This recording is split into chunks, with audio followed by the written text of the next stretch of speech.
जय श्री कृष्णा। राधे राधे दोस्तों, चलिए कहानी शुरू करते हैं। मेरा बच्चा है और इसकी जिम्मेदारी मैं खुद उठा सकती हूँ।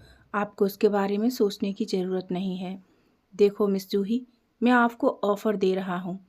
आपके बेटे की सारी जिम्मेदारी उठाऊँगा।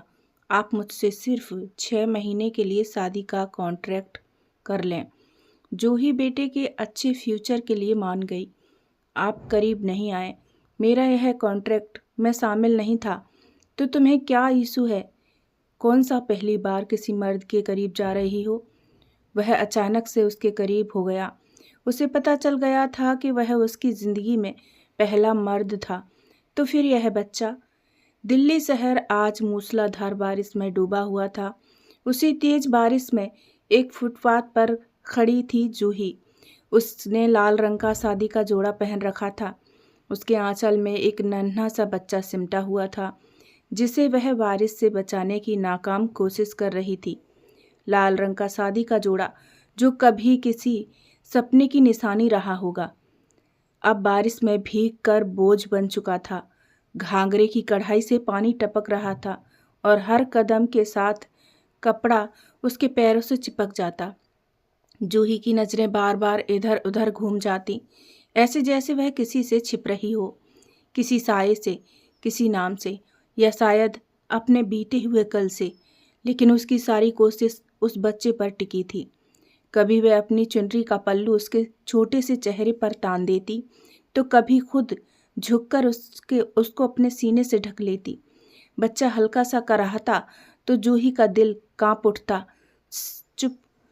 कांपती आवाज़ में फुसफुसाती, माँ है ना। बारिश और तेज हो गई, मानो आसमान भी आज रहम के मूड में नहीं था। जूही ने भीगी पलकों से ऊपर देखा।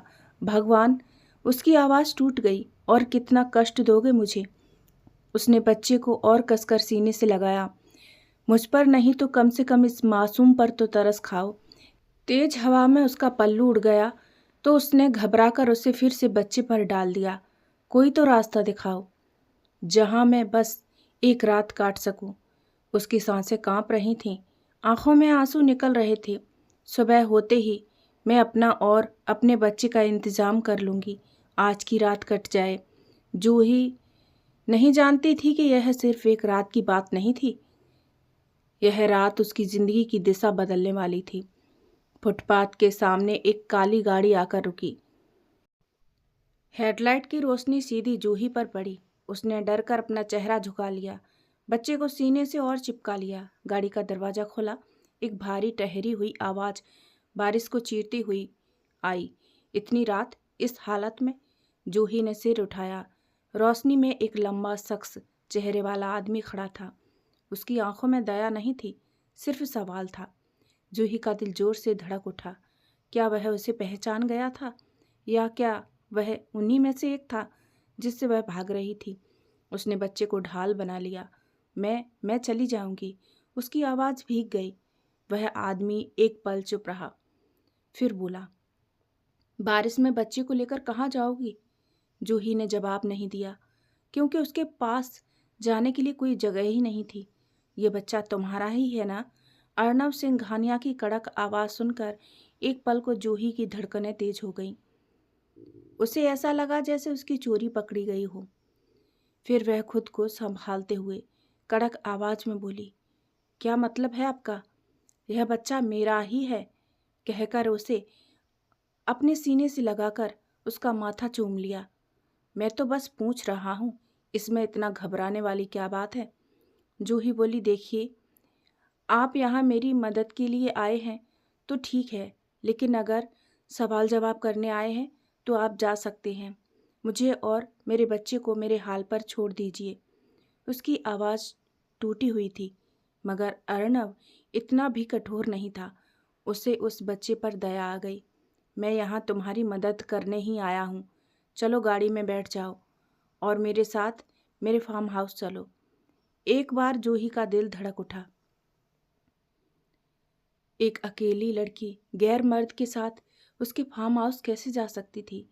और फिर वह उसको जानती तक नहीं थी। मगर उसने एक नज़र अपने बच्चे के चेहरे पर डाली, जो ठंड से नीला पड़ चुका था। इस समय उसे अपनी इज्जत से ज़्यादा अपने फूल से बच्चे को बचाना था। वो बिना कुछ सोचे समझे गाड़ी में बैठ गई। अर्नब सारे रास्ते उससे बात करने की कोशिश करता रहा, मगर वो कुछ भी बताना नहीं चाहती थी। अर्नब बोला, मैंने तुम्हें बच्चा चोर कहा तो तुम्हें बुरा लगा, मगर कोई भी ये सवाल पूछ सकता है। तुम्हें देखकर कोई भी कहेगा कि तुम एक बच्चे की माँ हो। कोई नहीं कहेगा कि तुम एक बच्चे की माँ हो। तुम्हें देखकर लगता है जैसे तुम्हारी अभी अभी नई नई शादी हुई है। और एक बात बताओ, तुमने ये शादी का जोड़ा क्यों पहना हुआ है? क्या शादी के मंडप से भागकर आई हो या फिर सुहागरात से? उसकी बातों से जूही की घबराहट बढ़ती जा रही थी। उसने कड़क आवाज में कहा, आप गाड़ी रोकिए। अर्नब को लगा शायद वह उसकी बात से नाराज हो गई है और गाड़ी से उतरना चाहती है। अरे मैं तो मजाक कर रहा हूँ, तुम तो नाराज हो गई। देख लो, इस बारिश में तुम्हें कोई और ठिकाना नहीं मिलेगा। आगे तुम्हारी मर्जी। गाड़ी रोकिए, मुझे पीछे वाली सीट पर बैठना है। बच्चा भूखा है, मुझे उसे दूध पिलाना है। जूही की बात सुनकर अर्नब के चेहरे पर एक अजीब सी लकीर उभरी। उसने चुपचाप गाड़ी सड़क के किनारे लगा दी। जूही तेजी से उतरकर पीछे वाले दरवाजे को खोलकर उसमें बैठ गई। अर्नब ने रियर व्यू मिरर से देखा, जूही ने अपनी भीगी हुई भारी चुनरी से एक पर्दा सा बना लिया था और ममता की छांव में अपने बच्चे को दूध पिलाने लगी थी। अर्नब ने गाड़ी दोबारा स्टार्ट की।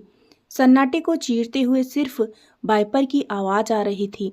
अर्नब का दिमाग तेज चल रहा था। यह लड़की कोई आम बेसहारा औरत नहीं लग रही थी। उसका लहजा, उसकी आंखों में छिपा डर और वह कीमती लाल जोड़ा सब किसी बड़े राज की तरफ इशारा कर रहे थे। कुछ देर बाद अर्नब ने चुप्पी तोड़ी। अगर तुम भाग रही हो तो डरना लाजमी है, लेकिन याद रखना, अर्नब से गानिया के फार्म हाउस की दीवारें इतनी ऊंची हैं कि बाहर का कोई भी साया अंदर नहीं झांक सकता। तुम वहां सुरक्षित रहोगी। जूही ने कोई जवाब नहीं दिया। उसने बच्चे को डकार दिलवाई और उसे अपने सीने से सटाकर सुला दिया। उसकी आंखें खिड़की से बाहर गिरती बारिश की बूंदों पर टिकी थीं, लेकिन मन में यादों का तूफान था। वह मंडप, वह आग की लपटें, वह वादा जो उसे इस हाल में ले आया था। अर्नब ने शीशे में उसे देखते हुए फिर कहा, वैसे एक बात कहूँ, तुम अपनी पहचान छिपाने की जितनी कोशिश करोगी उतना ही उलझ जाओगी। यह शादी का जोड़ा तुम्हें भीड़ में सबसे अलग दिखा रहा है। अगर छिपाना ही था तो ये लिवाज सही नहीं है। जूही का गला सूख गया। उसने ठंडी आवाज में कहा, कभी कभी लिवाज बदला जा सकता है साहब, लेकिन किस्मत नहीं। और रही बात इस जोड़े की, तो यह मेरी ढाल भी है और मेरी बर्बादी की गवाह भी। गाड़ी एक आलीशान लोहे के गेट के सामने रुकी। वॉचमैन ने झुककर सलाम किया और भारी गेट खुल गए। चारों तरफ घने पेड़ों के बीच बना वह फार्म हाउस किसी किले जैसा लग रहा था। अर्नब ने गाड़ी पोर्च में लगाई। उतरो, हम पहुंच गए, अर्नब ने कहा और खुद उतरकर पिछला दरवाज़ा खोल दिया। जूही बाहर निकली। ठंडी हवा के झोंके ने उसे कपा दिया। अर्नब ने अपने कोट उतारकर उसकी ओर बढ़ाया। जूही हिचकिचाई तो अर्नब ने कड़क आवाज में कहा, मेरे लिए नहीं तो उस बच्चे के लिए पहन लो, उसे गर्मी की ज़रूरत है। जूही ने कांपते हाथों से कोट लिया और उसे बच्चे के चारों ओर लपेट दिया। जैसे ही वे अंदर दाखिल हुए, एक बुजुर्ग नौकरानी दौड़ती हुई आई। काकी, इन्हें ऊपर वाले गेस्ट रूम में ले जाओ। इन्हें सूखे कपड़े दो और बच्चे के लिए गर्म दूध और सूप का इंतजाम करो। अर्नब ने आदेश दिया। जब जूही कमरे में अकेली थी तो उसने राहत की सांस ली। उसने वह भीगा हुआ भारी जोड़ा उतार कर साधारण कपड़े पहने। जैसे ही उसने अपने बाल सुखाने के लिए तौलिया उठाया, कमरे का दरवाजे पर दस्तक हुई। अर्नब खड़ा था, हाथ में कुछ दवाइयाँ लिए। उसकी नज़र अचानक जूही के गले पर पड़ी। वहाँ मंगलसूत्र नहीं था, लेकिन गले पर एक गहरा निशान था, जैसे किसी ने जोर से उसका गला घोंटने की कोशिश की हो। अर्नब की आंखें सुलग उठीं। उसने बिना किसी भूमिका के पूछा, वो बच्चा किसका है जूही? सच बताओ, क्योंकि इस उम्र में गले पर मौत का निशान और गोद में बच्चा, ये कहानी मेल नहीं खाती। उसकी आंखों में आंसू झलक पड़े, दिल भर आया। उसने कहा, साहब ये बच्चा मेरा ही है, आप बार बार एक ही सवाल क्यों पूछते हो? मुझे आज की रात यहाँ काटने दीजिए, मैं सुबह होते ही यहाँ से चली जाऊंगी। कहीं नौकरी ढूंढकर अपने बच्चे और अपना गुजारा करूंगी। यह कहते हुए उसने अपनी नज़रें दूसरी तरफ फेर ली थी, जैसे कुछ छुपाना चाहती हो। अर्नब को उसकी बात पर भरोसा तो नहीं हुआ, लेकिन फिर वह यह कहकर चला गया कि अच्छा ठीक है, तुम अभी आराम करो और अपने बच्चे को भी सुला दो, मैं जाता हूँ। अर्नब ने अभी तक बच्चे का चेहरा नहीं देखा था, क्योंकि जूही ने उसका चेहरा अपने आंचल से ढक रखा था। वो कमरे का दरवाज़ा धीरे से बंद करके बाहर चला गया था, लेकिन उसका दिल इन्हीं सवालों से घिरा हुआ था। आखिर इस लड़की की सच्चाई क्या है? कुछ तो छुपा रही है ये इसका कसा हुआ बदन देखकर तो नहीं लगता कि ये एक बच्चे की माँ होगी। फिर सर झटक कर बोला, छोड़ो, मुझे क्या करना है? कौन सी ये मेरी जान पहचान की है, एक दिन रहकर चली जाएगी। इधर जब अर्नब सुबह घर पहुंचा तो दादी हॉल में बैठी उसी का इंतजार कर रही थी। रात रात भर घर से गायब रहते हो, तुम्हें इस बूढ़ी दादी का जरा भी फिक्र नहीं है? कितनी बार कहा है कोई अच्छी लड़की देख कर शादी कर ले, मगर तुझे तो मेरी सुननी ही कहाँ है। घर में आते ही दादी का यही डायलॉग होता था, जिसे सुनकर अर्नब का गुस्सा सातवें आसमान पर पहुंच जाता था। अर्नब का गुस्सा बेकाबू हो गया था। शादी के नाम से नफरत थी उसे। सिंघानिया मैंसन के आलीशान हॉल में अर्नब ने अपना कीमती क्रिस्टल का ग्लास फर्श पर दे मारा। दादी बस, आपके पास शादी के सिवा दूसरा कोई टॉपिक नहीं है? मैं शादी नहीं करना चाहता, मुझे शादी के नाम से नफरत है, चिढ़ है मुझे इस ढोंग से। अर्नब की दहाड़ से झूमर कांप उठे। दादी जो व्हील चेयर पर बैठी थी, उनकी आंखों में आंसू आ गए।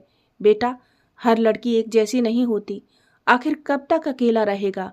इस 100 कमरों के खाली घर में मेरा भी मन होता है कि मेरी कोई बहू हो, जिससे मैं अपने दिल की बात कहूँ। इस सूने आंगन में नन्हे मुन्नों की किलकारियां गूंजे।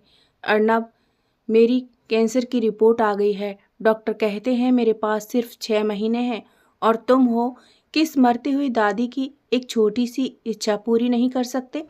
दादी की बात सुनकर वो ठिठक गया था। दादी की बात ने उसकी आंखों में आंसू ला दिए थे। वो दादी जिन्होंने उसे बचपन से बड़े लाड़ प्यार से पाला था, लेकिन आज वो उनकी इच्छा पूरी नहीं कर पा रहा था। शादी के नाम से ही उसकी आंखों के सामने वो मंजर घूम जाता था, जिसे वो एक सपना समझकर भुला देना चाहता था, जिसकी खातिर उसने अपना मुंबई वाला पुश्तैनी मकान भी छोड़ दिया था। अब उसमें अर्नब के चाचा चाची रहते थे। उसने वो घर भले ही छोड़ दिया था, मगर वो दर्द आज भी उसका पीछा नहीं छोड़ रहा था। जिस लड़की पर इतना भरोसा किया, प्यार किया, लेकिन शादी के 1 साल बाद जब वो किसी काम से बाहर गया तो अब वो अपने किसी पुराने दोस्त के साथ भाग गई थी। मर्द औरत को कितना भी प्यार दे, मगर औरत हमेशा बेवफाई करती है। आखिर किस बात की कमी रखी थी मैंने उसको, जो मेरे साथ इतना बड़ा धोखा किया? अरे, एक बार कह दिया होता कि मैं तुमसे नहीं किसी और से प्यार करती हूँ, तो हंसते हंसते उसकी शादी किसी और से करवा देता। वो इसी सोच में डूबा था कि तभी दादी की आवाज़ ने उसे चौंका दिया। अर्नब, उनके इतना तेज दर्द उठा के वो ज़मीन पर गिर पड़ी। दरअसल उन्हें ब्रेन ट्यूमर था और इसी बीमारी से वह कई सालों से जूझ रही थी। उन्हें जल्द से जल्द अस्पताल एडमिट कराया गया। उनकी हालत बहुत नाजुक थी। उन्हें वेंटिलेटर पर रखा गया था, मगर उनकी आधी खुली आंखें अपने पोते का घर फिर से बसा हुआ देखना चाहती थीं। दादी, आप इमोशनल ब्लैकमेल कर रही हैं, अर्नब ने आंखों में आंसू भरते हुए कहा। नहीं बेटा, ये एक मरती हुई दादी की आखिरी आरजू है। क्या तू मुझे चैन से मरने भी नहीं देगा? दादी ने अपनी कांपती हथेलियां उसके चेहरे पर रखी। अर्नब का पत्थर दिल पसीज गया, पर नफरत अभी भी कायम थी। उसने तय किया कि वह शादी करेगा, पर वह सिर्फ एक कॉन्ट्रैक्ट होगा, 1 साल का सौदा। मगर इतनी जल्दी कौन लड़की उसके साथ ही कॉन्ट्रैक्ट करने को तैयार होगी। तभी उसकी आंखों में एक चमक सी आ गई। उसे उस रात वाली लड़की का ख्याल आया तो उसने फौरन अपनी गाड़ी स्टार्ट की और अपने फार्म हाउस की तरफ निकल पड़ा। उसे डर था कि कहीं वह लड़की चली ना गई हो। उसने स्टीयरिंग पर कसकर हाथ मारा और अपनी गाड़ी पर पकड़ मजबूत की। भगवान, आज मेरी मदद कर देना, वह लड़की बस इस कॉन्ट्रैक्ट के लिए मान जाए। उसके दिल में घबराहट और चेहरे पर चिंता थी। सिर्फ दादी की अर्नब की गाड़ी की रफ्तार उसकी धड़कनों से के मुकाबला कर रही थी। बारिश थम चुकी थी, लेकिन सड़कों पर जमा पानी और कीचड़ अर्नब के रास्ते की बाधा बन रहे थे। उसके दिमाग में सिर्फ एक ही चेहरा घूम रहा था, जूही का, वही लड़की जिसके पास न छत थी न सहारा, और जो एक रात की पनाह मांग रही थी। जैसे ही गाड़ी फार्म हाउस के गेट पर रुकी, अर्नब ने कार बंद भी नहीं की और सीधा अंदर की ओर भागा था। अर्नब हाँफते हुए अंदर दाखिल हुआ तो सामने सरला काकी को देखकर उसने घबराहट और हड़बड़ाते हुए पूछा, काकी, वो लड़की कहाँ है? कहीं चली तो नहीं गई? काकी उसे देखकर हैरान थी। अरे बेटा, क्या बात है, इतनी जल्दी में क्यों हो? उन्होंने अर्नब के चेहरे को देखते हुए कहा। नहीं बेटा, वो तो ऊपर कमरे में ही है, अभी बच्चे को नहलाकर सुलाया है उसने। पर आप इतने परेशान क्यों हैं?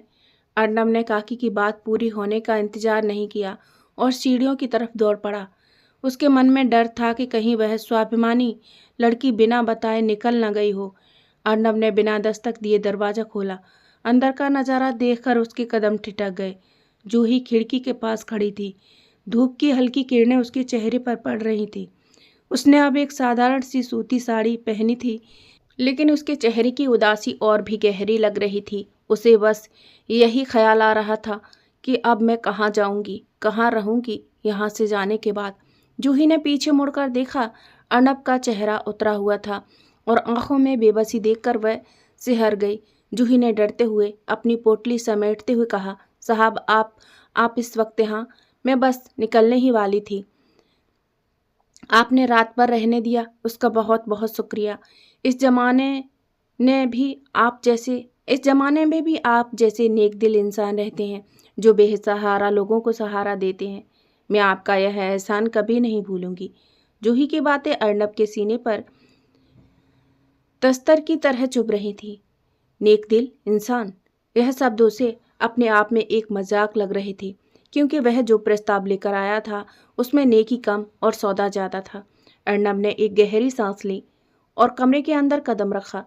उसके चेहरे के हाव भाव अब बदल चुके थे। वहाँ एक अजीब सी बेबसी और जिद का मेल था। उसने गहरी सांस ली। वो भारी आवाज़ में बोला, शुक्रिया और एहसान की बातें बाद में करना जूही, यह दिल्ली शहर है, यहाँ मुफ्त में कुछ नहीं मिलता। उसने अपने हाथों को कस लिया। फिलहाल मुझे तुम्हारी ज़रूरत है।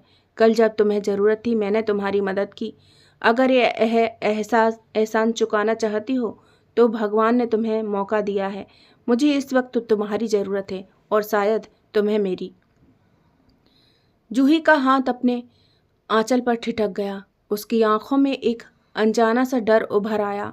वो कांपती आवाज़ चेहरे पर चिंता लिए बोली, ज़रूरत? मगर साहब, मैं एक मामूली सी औरत हूँ, बेघर और बेसहारा, जो एक बच्चे की माँ है। भला मेरी आपको क्या ज़रूरत होने लगी? अर्नब नज़दीक आकर उसकी आंखों में आंखें डालकर बोला, मेरी दादी अस्पताल में है, वेंटिलेटर पर। डॉक्टर कह रहे हैं कि उनके पास ज़्यादा वक्त नहीं है। उनकी आखिरी जिद है कि मैं मरने से पहले वो मेरा घर बसता हुआ देखना चाहती हैं।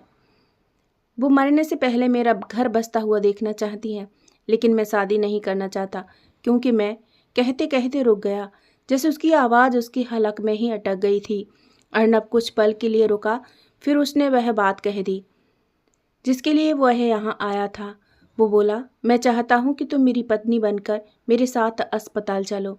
तुम्हें कुछ नहीं करना, बस मेरी दादी के सामने यह नाटक करना है कि तुम मेरी पसंद हो और हम शादी कर चुके हैं। उसकी बातों से जूही के पैरों तले से ज़मीन खिसक गई। वह 2 कदम पीछे हट गई। उसका चेहरा सफ़ेद पड़ गया था, आंखों में आंसू। वो कांपती आवाज़ में बोली, शादी?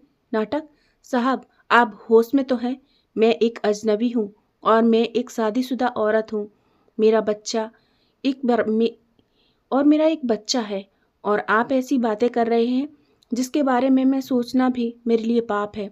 मैं मानती हूँ कि कल आपने मेरी मदद की, उसके लिए आपका बहुत बहुत शुक्रिया, लेकिन इसका मतलब ये तो नहीं कि आप मुझे कुछ भी करने को कहेंगे और मैं सर झुकाकर आपकी बात मान लूँगी। उसे क्या पता था, वो जिस शादी की जंजीरों को तोड़कर भाग रही थी, वो आगे बाहें फैलाकर उसी का इंतजार कर रही थी। उसने बेड पर लेटे अपने बच्चे को गोद में उठाया और सीने से लगाकर दरवाजे की तरफ रुख करके बोली, मैं यहाँ से जा रही हूँ, आप कोई और लड़की तलाश कर लीजिएगा। उसकी बात सुनकर अर्नब को गुस्सा आ गया। वह तमतमाते हुए उसके आगे खड़ा हो गया। तुम यहाँ से कहीं नहीं जा सकती, समझी? अगर मैं चाहूँ तो इसी वक्त तुम्हारे नखरे ठीक कर सकता हूँ, मगर मैं ऐसा नहीं करना चाहता, इसलिए चुपचाप मेरी बात मान लो, यही तुम्हारे लिए ठीक होगा। मुझे ज़बरदस्ती करने पर मजबूर मत करो। जूही के कदम दरवाजे के पास ही ठिठक गए। अर्नब की आवाज़ में वह कड़कपन और अधिकार था जिससे वह कोसों दूर भागना चाहती थी। उसकी आंखों में गुस्सा और छटपटाहट दोनों साफ छलक रहे थे। जूही ने पलटकर अर्नब की आंखों में देखा। उसकी आवाज़ भले ही कांप रही थी, पर उसमें स्वाभिमान की आग अभी बुझी नहीं थी। वो आंखों में आंसू भरकर चीखते हुए बोली, जबरदस्ती? क्या करेंगे आप? क्या मार डालेंगे मुझे? मार दीजिए साहब। उस फुटपाथ पर तिल तिल मरने से बेहतर है कि आप एक बार में ही मेरा किस्सा खत्म कर दें, पर अपनी आत्मा का सौदा मैं नहीं करूंगी। अर्नब ने जूही के करीब आकर दीवार पर जोर से हाथ मारा। जूही सिहर कर पीछे हुई। उसका बच्चा उसकी छाती से सटकर सिसकने लगा था। अर्नब दबी हुई फुसफुसाहट में, जो गुस्से से भरी थी, उसके करीब बेहद करीब आकर बोला, आत्मा सौदा? तुम अपनी फालतू की आदर्शवादी बातों में यह भूल रही हो कि तुम किस हाल में हो। कल रात जिस साए से तुम डर रही थी, अगर उसने तुम्हें ढूंढ लिया तो क्या वो तुम्हारी आत्मा छोड़ेगा या तुम्हारे इस बच्चे की जान बख्श देगा? जूही के चेहरे पर का रंग उड़ गया। अर्नब का तीर निशाने पर लगा था। वो उसके चेहरे के पास झुकते हुए बोला, मैं कोई दरिंदा नहीं हूँ। मुझे एक पत्नी नहीं, सिर्फ एक नाम चाहिए, ताकि मेरी मरती हुई दादी शांति से आंखें मूंद ले। उसने एक कागज आगे बढ़ाया, तुम बस इस कॉन्ट्रैक्ट पर साइन कर दो, बदले में तुम्हारे बच्चे की पूरी जिम्मेदारी उठाऊंगा। ये मेरा बच्चा है और इसकी जिम्मेदारी मैं खुद उठा सकती हूँ। आपको इसके बारे में सोचने की ज़रूरत नहीं है। जूही ने बच्चे को गोद में उठाकर सीने से लगा लिया था। मिस जूही, मैं आपको ऑफ़र दे रहा हूँ, आपके बेटे की सारी जिम्मेदारी उठाऊंगा। आप मुझसे सिर्फ 6 महीने के लिए शादी का कॉन्ट्रैक्ट कर लें।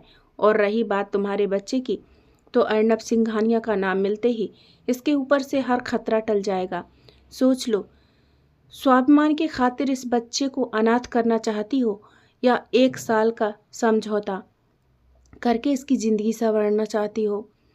जूही की पकड़ अपने बच्चे पर और मजबूत हो गई। उसे अपना वह काला अतीत याद आया। वह मंडप, वह जुल्म और वे लोग उसे जिंदा निगल जाने को तैयार थे। अगर वह आज इस दरवाजे से बाहर गई तो शायद कल की सुबह वह अपने बच्चे का चेहरा न देख पाए। उसने अर्नब की आंखों में देखा। वहाँ नफरत थी, पर बेईमानी नहीं।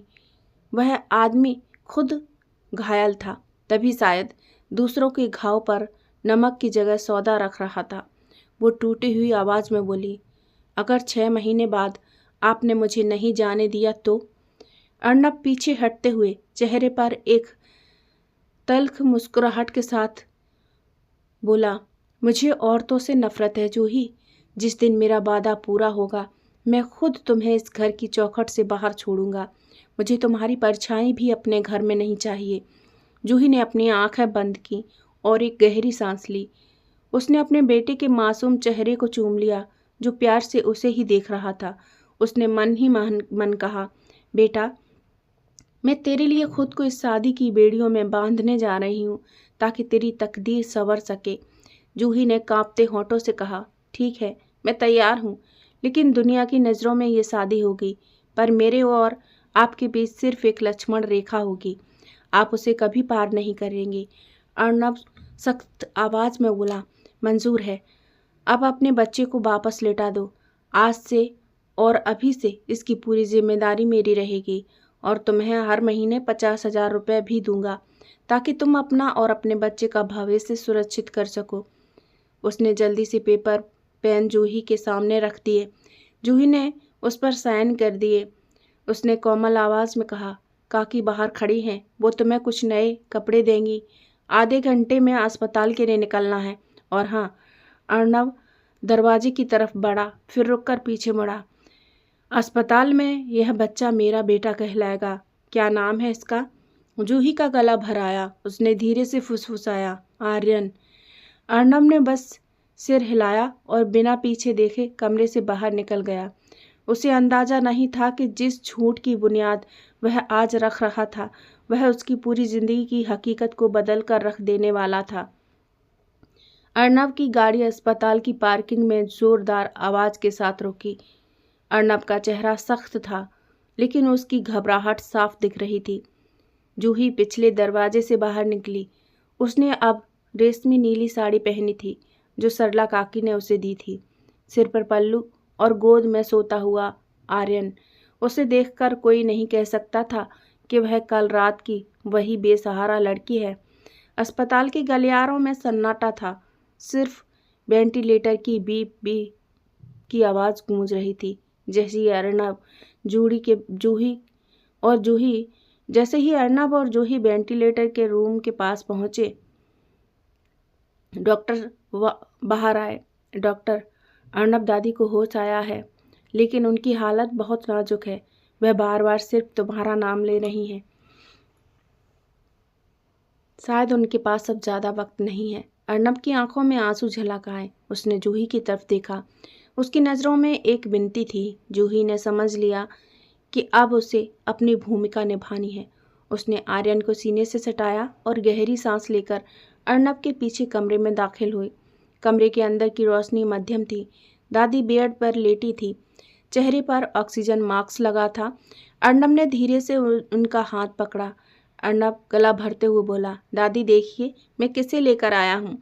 आपने कहा था ना कि आप अपनी बहू को देखे बिना नहीं जाएंगी। दादी ने बहुत मुश्किल से अपनी भारी पलकें उठाईं। उन्होंने धुंधली नज़रों से अर्नब को देखा और फिर उनकी नज़रें पीछे खड़ी जूही पर पड़ी। जूही धीरे से बेड के करीब आई और झुककर दादी के पैर छुए। दादी, आवाज़ बहुत कमज़ोर थी। मास्क के अंदर से फुसफुसाहट आई, अर्नब, ये अर्नब। हाँ दादी, ये जूही है, मेरी पत्नी। और यह अर्नब एक पल के लिए हिचकिचाया, फिर जूही की ओर हाथ बढ़ाकर बोला, और यह आपका परपोता है, आर्यन। दादी की आंखों में चमक, अचानक एक नई चमक आ गई। ऐसा लगा जैसे उनकी मरती हुई रगों में किसी ने नई जान फूंक दी हो। उन्होंने अपना कांपता हुआ हाथ उठाया और जूही के सिर पर रख दिया। दादी बड़ी मुश्किल में मुस्कुराते हुए बोली, बहू, मेरी बहू आ गई, इतनी सुंदर। अर्नब, तूने मुझे बताया क्यों नहीं कि मेरा पोता इतना बड़ा हो गया है? जूही का दिल जोर से धड़क रहा था। उसे लगा जैसे वह कोई बहुत बड़ा पाप कर रही है। दादी का वह निस्वार्थ प्रेम देखकर उसकी आंखों से आंसू टपक पड़े और दादी के हाथ पर जा गिरे। दादी बोली, रो मत बिटिया। अर्नब थोड़ा कड़क है, पर दिल का बुरा नहीं है। अब तू आ गई है तो मुझे चैन है। मेरे जाने के बाद इसका ख्याल रखना। जूही रुंधी हुई आवाज़ में बोली, नहीं दादी, आप कहीं नहीं जा रही हैं। देखिए, आर्यन आपसे मिलने आया है। जूही ने आर्यन को धीरे से दादी के बगल में लेटा दिया। छोटे से आर्यन ने अपनी नींद में ही दादी की एक उंगली पकड़ ली। यह मंजर इतना भावुक था कि अर्नब ने अपना चेहरा दूसरी तरफ फेर लिया ताकि कोई उसके आंसू न देख सके। तभी डॉक्टर और नर्स अंदर आए। वे दादी की रिपोर्ट देखकर हैरान रह गए। डॉक्टर, यह तो चमत्कार है। दादी का पल्स रेट स्थिर हो रहा है। ऐसा लग रहा है कि जैसे जीने की इच्छा ने दवाइयों से बेहतर काम किया है। अगर उनकी हालत ऐसी ही रही तो हम कल इन्हें डिस्चार्ज कर सकते हैं। अर्नब और जूही ने एक दूसरे की ओर देखा। अर्नब की आंखों में एक अजीब सी उलझन थी। खुशी इस बात की थी कि दादी बच गई, और डर इस बात का था कि अब यह एक रात का नाटक एक लंबी हकीकत बनने वाला था। अर्नब धीमी आवाज में जूही के कान में, अब तुम यहाँ से जा नहीं सकोगी जूही। दादी तुम्हें अपने पास से एक पल के लिए भी हटने नहीं देंगी। जूही ने दादी की ओर देखा, जो आर्यन को निहारते हुए चैन की नींद से सो रही थी। वह समझ गई कि वह जिस सुरक्षा की तलाश में थी वह मिल तो गई है, लेकिन उसकी कीमत उसकी पूरी जिंदगी की आज़ादी हो सकती है। अर्नब ने जूही से कहा, देखो जूही, दादी घर आ चुकी हैं और घर में और लोग भी हैं, इसलिए हमें एक ही कमरे में रहना होगा। जूही क्या कहती? आखिर तक 6 महीने की शादी उसे भी निभानी थी। अर्नब ने कहा, तुम बच्चे को बीच में लिटाकर इसी बेड पर सो जाना। कोई अगर परेशानी हो तो कहो। जी नहीं, मैं सो जाऊंगी। जूही ने अपने बेटे को वहीं सुला दिया। रात वो बच्चा रोया तो उसने बोतल का दूध उसे दिया। ये क्या है जूही? तुम बच्चे को बोतल का दूध क्यों देती हो? जूही कांप गई, जैसे उसकी चोरी पकड़ी गई हो। वो कांपती आवाज में बोली, तो क्या हुआ? बहुत सी माँ अपने बच्चे को बोतल का दूध पिलाती हैं, तो मैं भी पिलाती हूँ। मगर तुम्हें पता है, बच्चों को जन्म से ही माँ का दूध पिलाना चाहिए। माँ का दूध बच्चे के लिए अमृत का काम करता है। जूही गुस्से में बोली, आपको क्या मेरा बेटा है, मैं कुछ भी करूं? अर्नब को समझ नहीं आया कि जूही को इतनी बात पर गुस्सा क्यों आया, लेकिन वो अभी बहस नहीं करना चाहता था। सिंगानिया मैंसन की भव्यता आज देखते ही बनती थी। दादी के घर वापस आने की खुशी में अर्नब ने एक बड़ी पार्टी रखी थी। मुंबई से आए अर्नब के चाचा चाची कमला भीड़ में खड़े जूही को नफरत भरी नजरों से देख रहे थे। कमला अपने बेटे मोहित के कान में फुसफुसाते हुए बोली, देख मोहित, ये अर्नब तो हमसे भी ज़्यादा शातिर निकला। पहली वाली भाग गई तो हमें लगा कि अब सारी जायदाद हमारी होगी, पर ये क्या, ये दूसरी कब लेकर आ गया? और बच्चा भी देख तो सही, अर्नब का खून नजर आता है इसमें। अगर ये बारिश पक्का हो गया तो हम सड़क पर आ जाएंगे। अर्नब इन सब बातों से बेखबर था, लेकिन उसका ध्यान बार बार जूही की तरफ जा रहा था। जूही आज सुनहरी सिल्क साड़ी में कयामत लग रही थी। उसका चेहरा पार्टी के शोर में भी शांत था, पर उसकी आंखें कुछ ढूंढ रही थीं। पार्टी खत्म हो चुकी थी। दादी के कहने पर अर्नब और जूही को एक ही कमरे में रहना पड़ रहा था। कमरे का दरवाजा बंद होते ही बाहर का शोर थम गया। अंदर की धड़कनें तेज हो गईं। जूही ने अर्नब को पालने में सुलाया और ड्रेसिंग टेबल के सामने बैठकर अपने गहने उतारने लगी। अर्नब ने कोट उतारकर सोफे पर फेंका। उसकी आंखों में आज एक अजीब सी चमक थी। शायद पार्टी में पी गई हल्की सी शैंपेन का असर था, या फिर जूही की नज़दीकी का। अर्नब धीरे धीरे जूही के पीछे आकर खड़ा हो गया। आईने में दोनों की नजरें मिली। अर्नब आवाज में भारीपन था, आज तुम बहुत खूबसूरत लग रही थी जूही, इतनी कि मेरी नजरें तुम पर से हट ही नहीं रही थी। जूही के हाथ अपने गले के हार पर छिटक गए। अर्नब का चेहरा उसके कंधे के इतने करीब था कि उसकी गर्म सांसें जूही की गर्दन को छू रही थी। जूही कांपते हुए बोली, साहब, आप होश में तो हैं? हमारी शर्त? अर्नब उसका हाथ पकड़कर उसे अपनी तरफ मोड़ते हुए बोला, शर्तें दिमाग से होती हैं जूही, दिल के लिए नहीं। आखिर कब तक भागोगी मुझसे? जब मैं तुम्हें देखता हूँ तो ऐसा लगता है जैसे तुम्हें बरसों से जानता हूँ। आर्यन उसे देखकर मेरा दिल पसीज जाता है। ऐसा क्यों? अर्नब ने जूही की कमर पर अपना हाथ रखा और उसे अपनी तरफ खींच लिया। जूही का सीना अर्नब के चौड़े सीने से टकराया। नफरत और प्यार के बीच की दीवार पिघल रही थी। जूही ने अर्नब की आंखों में वही जुनून देखा जिससे वह भाग रही थी, पर आज वह खुद को रोक नहीं पा रही थी। जूही फुसफुसाते हुए बोली, अर्नब रुक जाइए, हम ये नहीं कर सकते। अर्नब, क्यों नहीं? तुम मेरी पत्नी हो। दुनिया की नज़रों में भी और इस वक्त मेरी बाहों में भी। उसने जूही के चेहरे को अपने दोनों हाथों में लिया। जूही की आंखों से एक आंसू निकला जो अर्नब के हाथ पर गिरा। अर्नब ने झुककर उसके माथे को चूमा और फिर धीरे धीरे उसके लबों की तरफ बढ़ने लगा। जूही ने अपनी आंखें बंद कर ली। उसके पूरे बदन में सिरहंसी दौड़ गई। अर्नब के होंठ धीरे धीरे उसके होंठों के करीब जाने लगे। जूही ने अपनी मुट्ठियों को भींच लिया। अर्नब के हाथ उसकी कमर पर कस रहे थे। उसने जूही को अपनी गोद में उठाकर लेटा दिया। आखिर कब तक यूं ही इंतजार कराओगी? जूही ने पूरी ताकत के साथ उसे पीछे धकेलना चाहा, मगर वो नाकामयाब रही। आखिरकार उसने हार मान ली। दो दिलों की दूरियां मिट चुकी थी। अर्नब सोच में था। उसे पता चल गया था कि जूही की जिंदगी में वो पहला मर्द था। तो फिर ये बच्चा जिसे वो अपना कहती थी, वो किसका है? अर्नब ने जूही का हाथ सख्ती से पकड़ लिया और बोला, तुम मुझसे झूठ बोल रही हो कि ये बच्चा तुम्हारा है। सच बताओ मुझे।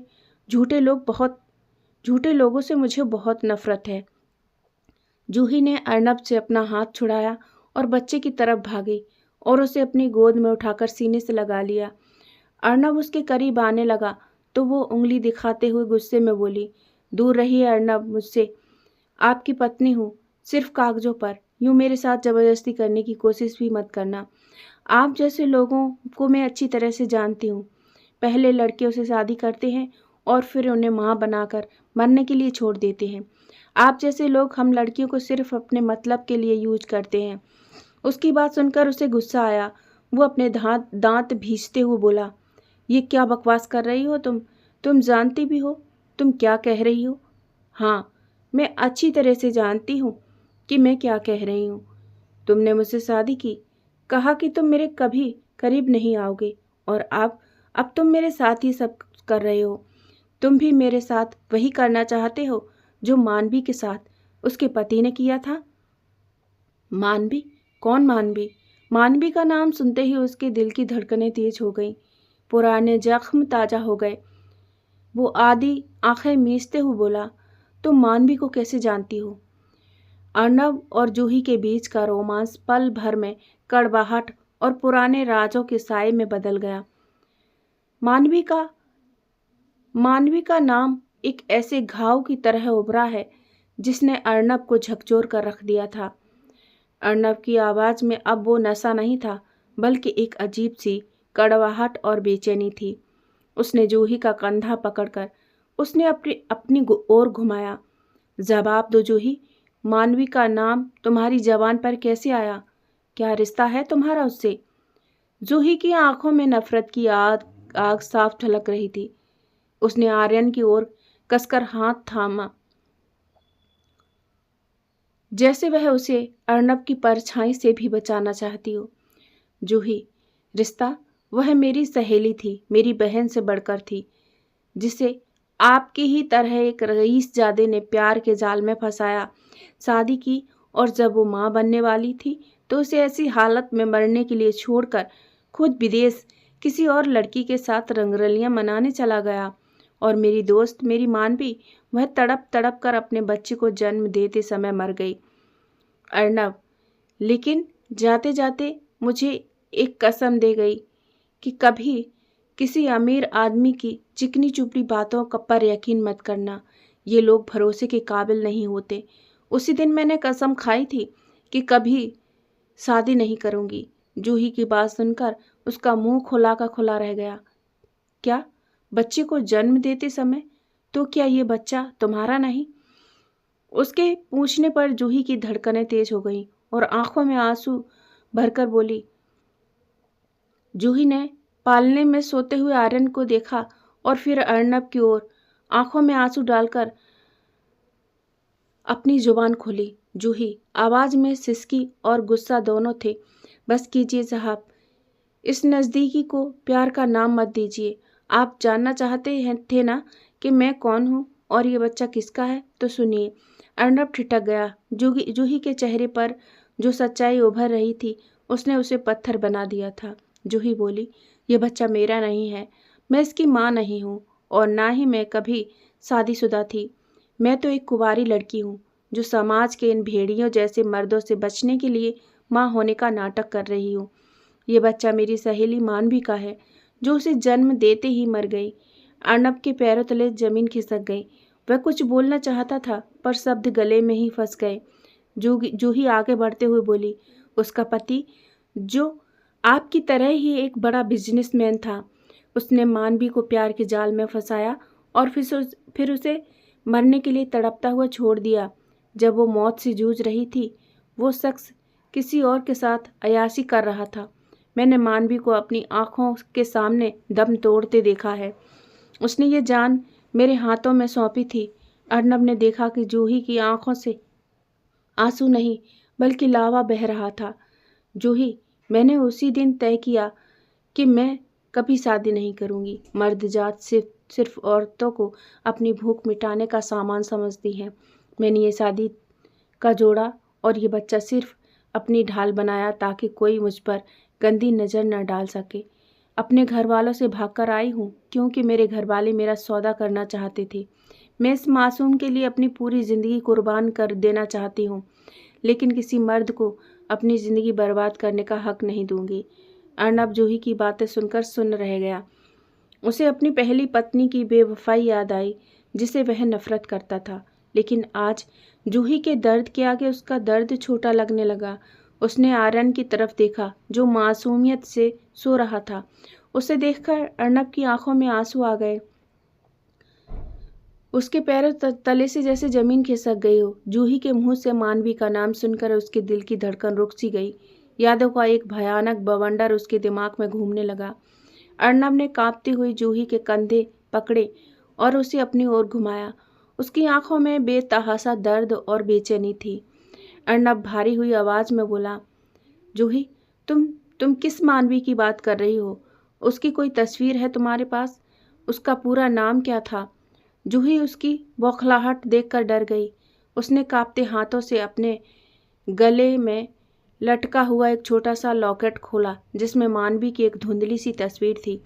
जैसे ही अर्नब की नज़र उस तस्वीर पर पड़ी, उसके हाथ से जूही का कंधा छूट गया और वह पीछे दीवार से जा टकराया। अर्नब चीखते हुए, नहीं, यह नहीं हो सकता। ये मेरी मानवी है, मेरी पत्नी। जूही पत्थर की मूरत बन गई। उसके कानों में अर्नब के शब्द बम की तरह फटे। जूही अविश्वास से, क्या आप मानवी के पति हैं? आप वही इंसान हैं जिसने उसे मरने के लिए तड़पता छोड़ दिया? आप वही राक्षस हैं जिसने उसे धोखा दिया? अर्नब पागलों की तरह सिर हिलाते हुए, नहीं जूही, मैंने धोखा नहीं दिया। मुझे तो पता भी नहीं था कि वह माँ बनने वाली थी। जब मैं लंदन से वापस आया तो मैंने सबसे पहले मानवी को पूरे घर में ढूंढा, मगर वो मुझे कहीं नहीं मिली। फिर मेरी बुआ ने मुझे बताया कि मानवी किसी और के साथ भाग गई, क्योंकि उसने मुझसे शादी सिर्फ दौलत के लिए की थी। वो तुम्हारे लंदन जाने के बाद रोज़ अपने यार को बुलाती थी मिलने के लिए, और एक दिन उसी के साथ सारे गहने रुपए लेकर भाग गई। उन्होंने मुझे झूठे सबूत दिखाए, एक लड़के के साथ उसकी फ़ोटो दिखाई, और मुझे लगा कि उसने मुझे धोखा दिया है। मैं तो उसके गम में वो शहर छोड़कर दादी को यहाँ लेकर आ गया था। अर्नब की आंखों से बेतहासा आंसू बहने लगे। वो घुटनों के बल बैठकर आर्यन के पालने के पास गिर गया। उस मासूम के चेहरे को देखकर अब उसे समझ आया कि उसे क्यों इस बच्चे से अपनापन लग रहा था। यह किसी अजनबी का नहीं, उसका अपना खून था। उसकी आँख उसकी और मानवी की आखिरी निशानी। अर्नब बोला, मेरी बुआ, उन्होंने ये सब दौलत के लिए किया। उन्होंने मानवी को मेरी झूठी तस्वीरें दिखाई और मुझे उसकी बेवफाई का यकीन दिलाया। उन्होंने हम दोनों की ज़िंदगी उजाड़ दी। जूही, मेरी मानवी बेगुनाह। मानवी इस दुनिया से चली गई और मैं उसे ढूंढ तक नहीं पाया। जूही का गुस्सा अब धीरे धीरे कम हो रहा था और उसकी जगह गहरी संवेदना ने ले ली थी। उसने देखा कि जिस मर्द को वो हैवान समझ रही थी, वह खुद उस साजिश का सबसे बड़ा शिकार था। बाहर खड़ी चाची कमला ने जब कमरे के अंदर से मानवी का नाम और अर्नब की चीखें सुनी तो उनका चेहरा डर से पीला पड़ गया। कमला चाची ने कान लगाकर सब बातें सुन ली थी। वह फोन पर फुसफुसाते हुए बोली, अनर्थ हो गया दीदी। अर्नब को सब पता चल गया। अगर उसे पता चला कि उस साजिश में हम दोनों शामिल थे तो वह हमें जिंदा गाड़ देगा। हमें शहर छोड़कर भागना होगा। यह बच्चा अर्नब का वारिस है और अगर यह साबित हो गया तो हम सड़क पर आ जाएंगे। अर्नब ने आर्यन को धीरे से अपनी बाहों में उठा लिया।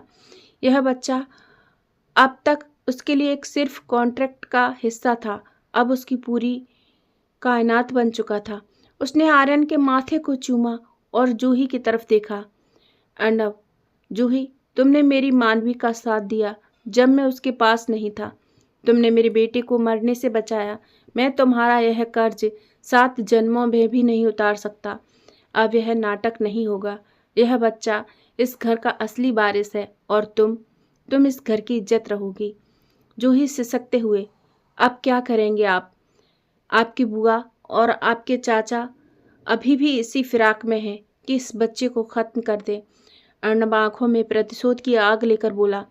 अब अर्नब सिंघानिया वापस आ गया है। जिन्होंने मेरी और मानवी की जिंदगी नरक बनाई है, मैं उन्हें उनके किए की सजा जरूर दूंगा। आज से आर्यन की सुरक्षा मेरी जिम्मेदारी है और तुम्हारी भी। अर्नब ने आर्यन को अपने सीने से लगा लिया।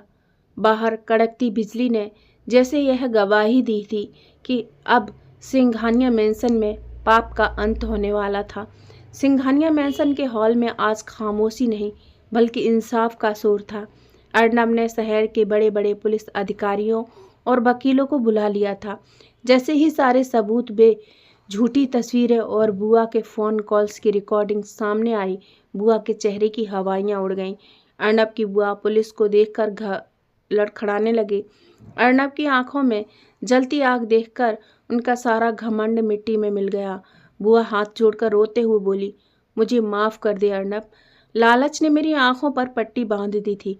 मैं और चाची इस जायदाद को हथियाना चाहते थे, पर मुझे नहीं पता था कि मानवी की मौत हो जाएगी।